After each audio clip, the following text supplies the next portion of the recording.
Halo teman-teman, Anda sehat, saya bahagia. Oke, jadi episode kali ini saya sengaja create playlist ya untuk merespon teman-teman pemula, teman-teman newbie yang request sama saya. Oke, mereka request, "Pak, saya betul-betul pemula, saya betul-betul newbie. Jadi saya butuh untuk step by step dari nol."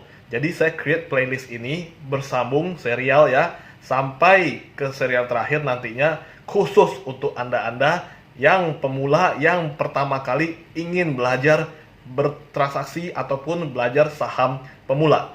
Oke. Nah, jadi pada episode kali ini ya, Anda harus betul-betul mengikuti step by step serangkaian serial dari playlist ini secara berurutan sehingga Anda bisa nangkep. Karena yang akan kita benerin pertama adalah mindsetnya. Oke? Nah, mari kita mulai. Pak, aku newbie nih. Nah, saham itu apa aja aku tidak tahu. Tapi lihat orang kayaknya seru. Pengen ikutan dong. Tapi bagaimana mulainya, Pak? Wah, tenang aja ya. Sebagai pemula, nggak usah khawatir. Oke? Sama seperti teman-teman ya. Sebagai pemula, semua mengalami hal yang sama. Semua berawal dari pengalaman yang sama, hal yang sama. Anda buta sama sekali. Kita nggak mengerti sama sekali tentang apa itu saham, bagaimana cara bermain saham, bagaimana membeli saham ya.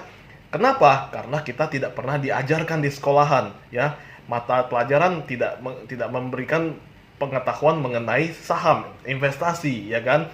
Kita diajarkan secara akademik, tapi ya kita tidak pernah mempelajari hal-hal seperti ini. Oke, that is why dia tidak mengerti tentang bagaimana belajar saham karena mereka semua adalah pemula. Saya dulunya sama-sama pemula. Jadi jangan khawatir. Jadi ya, nah yang paling penting ya, zaman dulu itu saham merupakan permainan eksklusif ya, permainan eksklusif orang-orang level tinggi ya. Nah, seiring dengan perkembangan zaman, maka dunia teknologi, dunia digital begitu berkembang semenjak tahun sekitar awal 2000-an ya. Semua mulai open ya kan. Jadi permainan saham ini pun mulai terbuka, open up ya. Sehingga bukan jadi monopoli mereka-mereka lagi. Jadi sehingga waktu itu saya pun sebagai pemula waktu itu tahun 2000 saya mencoba untuk mencari tahu. Itu very struggle, tidak seperti zaman sekarang. Zaman sekarang itu banyak internet, banyak informasi dan segala macamnya sehingga gampang untuk mencari knowledge tentang saham ya. Tapi ya kan, Anda harus tahu dulu bagaimana Anda harus mengatur ataupun meletakkan pondasi dasar mindsetnya yang paling penting ya tentang saham.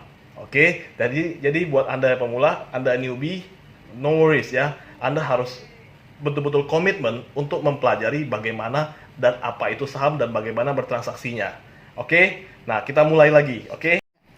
Terus aku gimana taunya caranya beli saham-saham yang harus dibeli, Pak? Aku kan buta total, Pak.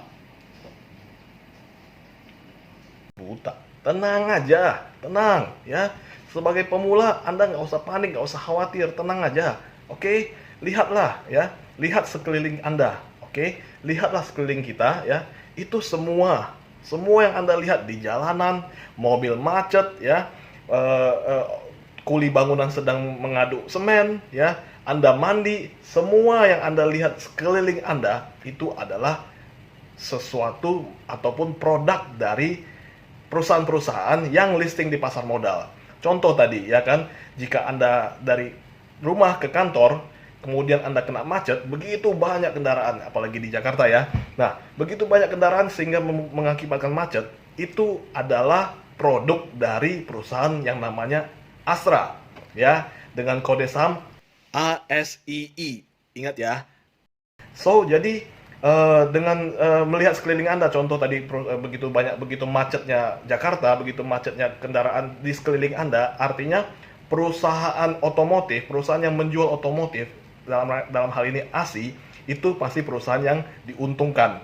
Oke? Nah, seperti saya bilang tadi, Anda jalan kemudian ada tukang lagi ngaduk-ngaduk semen, oke, lagi bikin bangunan, dia ngaduk-ngaduk semen di pasir ya. Anda bisa lihat bahwa di semen itu ada tulisan Indosemen. Nah, Indosemen adalah perusahaan Indosemen sendiri dengan kode saham di IHSG namanya INTP. Ingat ya. Oke. Nah, jadi selain semen apa lagi? Nah, gosok gigi nggak tadi pagi? Ayo. Nah, Anda kalau gosok gigi, Anda mandi ya. Anda menggunakan produk yang diproduksi oleh Unilever. Oke. So, jadi saham sesimpel itu, jangan pusing jadi newbie ya. Saham itu ada di sekeliling Anda. Anda tinggal melihat, ya kan? Anda tinggal melihat, apalagi sekarang pandemik, ya kan? Sekarang lagi musim pandemik ya, rumah sakit penuh. Jadi rumah sakit penuh yang diuntungkan adalah rumah sakit. Ada kok sahamnya di saham rumah sakit di IHSG. Ada. Yang jualan obat pun ada, Kimia Farma, Indofarma, semua ada. Oke? Anda menggunakan internet untuk menonton video ini, ya. Anda menggunakan internet, itu sahamnya ada juga di IHSG. So, sebagai newbie, don't panic ya. Gampang, Anda lihat sekeliling Anda, apa yang rame, apa yang laku, itu sahamnya pasti biasanya ada di IHSG. As simple as that, ya. Don't worry, okay? Oh, sesimpel itu, Pak. Jadi, semua perusahaan bisa aku beli dong. Oke. Oke, ya. Jadi, kalau sudah mengerti itu, kita masuk ke the next step-nya, ya. Bagaimana cara membeli saham? Oh, saya di tempat saya macet sekali ya. Di tempat saya provider internet ini ramai sekali. Di tempat saya rumah sakit penuh sekali, ya kan? Jadi saham A, B, C, D ini saya mau beli, gimana dong caranya? Ya kan? Sebagai newbie. Oke, mudah ya. Yang pertama Anda butuhkan adalah Anda harus buka account rekening efek. Jadi Anda harus buka di sekuritas ya, tempat Anda mendaftarkan diri untuk memiliki saham account saham. Oke. Nah, Anda bisa hubungi di bawah video ini ya, ada linknya ya. Oke. Yang kedua tentunya Anda butuh modal. Oke. Untuk modal Anda harus mengalokasikan, menginvestasikan sejumlah modal untuk Anda memulai membeli saham-saham perusahaan yang Anda inginkan. Sesimpel itu. Oke. Jadi, tapi ingat, yang Anda taruh di rekening saham Anda nanti itu adalah uang beneran. Ya, modal Anda adalah modal dengan uang beneran. So, jadi jangan pakai kata main saham lagi. Oke? No, jangan pakai kata main saham lagi ya. Karena sebenarnya itu uang Anda, bukan uang main-main. Jadi yang benar adalah Anda bertransaksi saham atau berinvestasi saham. Itu dengan begitu mindset Anda tidak main-main. Oke, jadi tidak lagi menggunakan kata main saham. No ya. Investasi saham, bisnis saham, trading saham. That's good. Oke? Jadi Pak, apa bedanya investasi saham dengan investasi lainnya? Kan bedanya apa, Pak? Nah, pada dasarnya investasi saham itu tidak beda dengan investasi pada umum lainnya. Contoh ya, mungkin biasanya di zaman dulu ya, orang-orang tua kita ya, Anda mungkin ya newbie ya, Anda juga ya newbie ya, orang tua kita dulu selalu berinvestasi atau selalu mencicil tiap bulan beli emas batangan. Oke. Nah, itu contoh investasi salah satunya. Kemudian juga jika ada kelebihan duit, orang-orang sampai sekarang pun masih berinvestasi di properti. Oke. Nah, pada dasarnya sebenarnya saham itu tidak beda jauh dengan investasi lainnya ya. Sama aja, ini merupakan salah satu investasi diversifikasi ya. Jadi sehingga aset ataupun uang kita tuh terdiversifikasi secara merata di aset-aset yang bisa menghasilkan ataupun bertumbuh dalam jangka waktu tertentu. Oke. Nah, perbedaannya mungkin ya di dalam pasar modal, kenaikan dan penurunan harga itu relatif lebih cepat dibandingkan dengan aset-aset tidak bergerak lainnya. Ya, karena di pasar saham itu sangat-sangat liquid. Oke. Nah, cuman mereka itu sangat dipengaruhi oleh situasi, oke, ataupun berita ataupun kejadian di ekonomis yang terjadi di domestik ataupun di regional. So, jadi sebenarnya tidak ada bedanya antara saham berinvestasi saham dengan investasi lainnya. Cuma perbedaan instrumen investasinya aja. Nah, yang jelas ya, selain berinvestasi di properti ya, di emas ya, di saham, usahakan untuk tidak menabung uang Anda di bank. Oke? Jangan menabung, jangan mengumpulkan kekayaan dalam bentuk uang Anda di bank. Oke, bank maksud saya. Oke, jadi sehingga uang Anda tidak diam di tempat. Oke. Wah, duitku semua tak taruh di bank loh, Pak. Emang kenapa, Pak? Gak boleh taruh di bank? Kenapa? Nah, ini saya jelasin kepada kamu, oke, kepada Anda juga, oke. Menabung, ya, uang kita biasanya dimakan oleh inflasi, oke. Nah, pada dasarnya gampangnya inflasi adalah penyusutan nilai uang Anda, ya, dalam jangka panjang. Jadi inflasi itu biasanya dalam keadaan normal, ya, inflasi rata-rata biasanya 7% per tahun. 7 sampai 8% per tahun dalam keadaan normal. Oke. Nah, jadi kalau misalnya, ya, kalau misalnya kita punya uang 100 juta, ya, ditabung di tahun 2012, contoh, ya, kita punya uang 100 juta ditabung di bank pada tahun 2012, ya. Kemudian 3 tahun kemudian, ya, katakanlah bunga deposito 8%, oke, 8% loh, gede loh, ya. Nah, kemudian 3 tahun kemudian di tahun 2015, tahu nggak kamu, tahu nggak Anda, ya, bahwa uang 100 juta Anda nilainya menyusut hingga hanya tersisa sekitar 98,2 juta. Oke, nilainya secara nilai 100 juta Anda dalam 3 tahun menyusut sebesar menjadi 98,2 juta saja. Loh, kenapa bisa menyusut? Ya kan? Kenapa bisa menyusut? Karena penyebabnya adalah inflasi, ya. Selain dana deposito Anda terkena biaya aneh-aneh, nilai 8% itu tidak murni Anda dapatkan. Oke. Selain kena pajak, biaya administrasi dan lain-lainnya, duit Anda juga kena inflasi. Sehingga terjadi penyusutan nilai yang tidak kita ketahui, tidak kita sadari.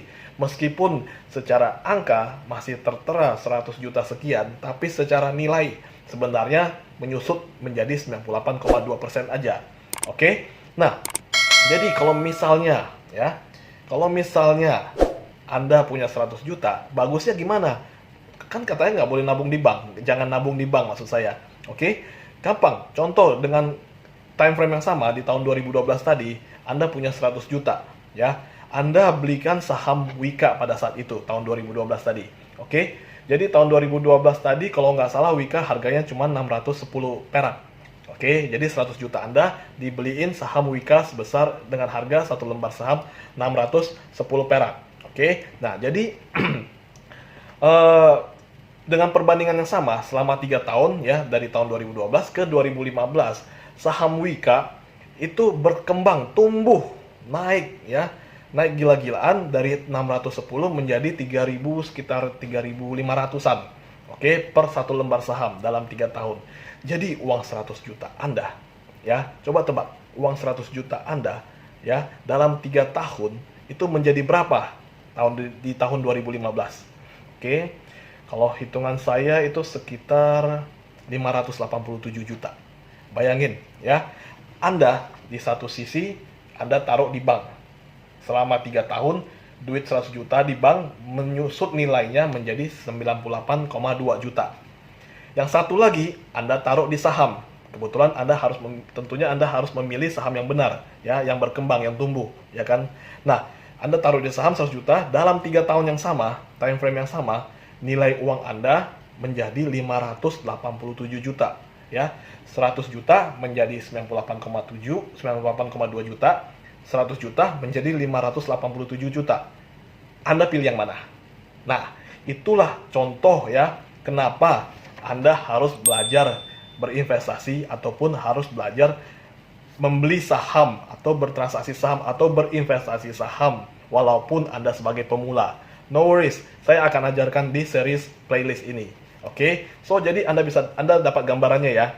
100 juta Anda daripada Anda taruh di bank dan nilainya menyusut oleh inflasi, lebih bagus Anda taruh di saham. Oke, tentunya Anda harus belajar dulu cara berbisnis, cara memilihnya, cara membelinya, cara berada di saham yang tepatnya. Oke, di channel ini, stay tune, makanya subscribe. Tapi kan aku newbie, Pak. Mana ada duit 100 juta? Lagi pula, saham kan resikonya gede, Pak. Oh, jangan khawatir. Untuk berinvestasi di saham, untuk memulai investasi saham, Anda tidak perlu duit 100 juta. Tidak perlu duit sebesar itu dulu. No, untuk memulainya, ya, Anda bisa kok memulainya dengan 100 ribu, 500 ribu, 1 juta, ya. Terserah, ya. Katakan Anda mau memulai dengan 100 ribu pun, itu bisa. Kenapa? Dengan 100 ribu pun, contoh ya, salah satu saham yang lagi populer belakangan ini, ya, itu di masa pandemik ini ya, itu contoh namanya saham SAME, SAME ya. SAME di bulan Maret tahun ini, di bulan Maret tahun 2021 ini, itu diperdagangkan cuman dengan harga 300 perak per satu lembar, ya kan? Nah, artinya murah sekali ya. Artinya harga satu lembar saham SAME itu lebih murah dari satu batang rokok. Betul nggak? Oke? Nah, kita ambil contoh ya. Satu bungkus rokok, saya nggak tahu sekarang harganya berapa karena saya tidak merokok. Satu bungkus rokok, katakanlah satu kotak harganya 18.000. Artinya, satu batang rokok harganya 900 perak. Oke? Berarti ya, dengan satu batang rokok, Anda bisa mendapat 3 lembar saham SAME. Saham pengelola rumah sakit itu, SAME. Oke? Nah, jadi dengan demikian jelas sekali untuk berinvestasi di pasar modal, untuk memulai beli saham itu tidak butuh uang yang besar, ya. Sebagai gambaran, oke, dengan 90.000 aja, ya, dengan 90.000 tidak sampai 100.000 ya, Anda sudah bisa membeli satu lot saham SAME tersebut, oke.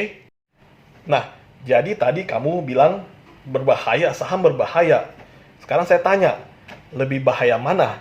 Ngerokok atau beli saham? Ayo. Oke, jadi Anda udah mengerti ya. Untuk seri pertama dari belajar saham pemula dari nol, belajar memulai saham untuk pemula, seri playlist ini, itu sementara part 1-nya sampai di sini. Oke, yang jelas jangan khawatir ya. Saham itu tidak rumit. Sebagai pemula, sebagai newbie, Anda berada di tempat yang tepat di channel ini ya. Makanya bantu untuk like, subscribe, dan komen, oke? Dan jangan lupa di-share, ya. Oke, kedepannya saya akan bikin seri keduanya. Tujuan saya adalah supaya teman-teman bisa untuk beternak aset bareng-bareng. Beternak aset bareng-bareng lebih seru. Oke, teman-teman, see you. Bye.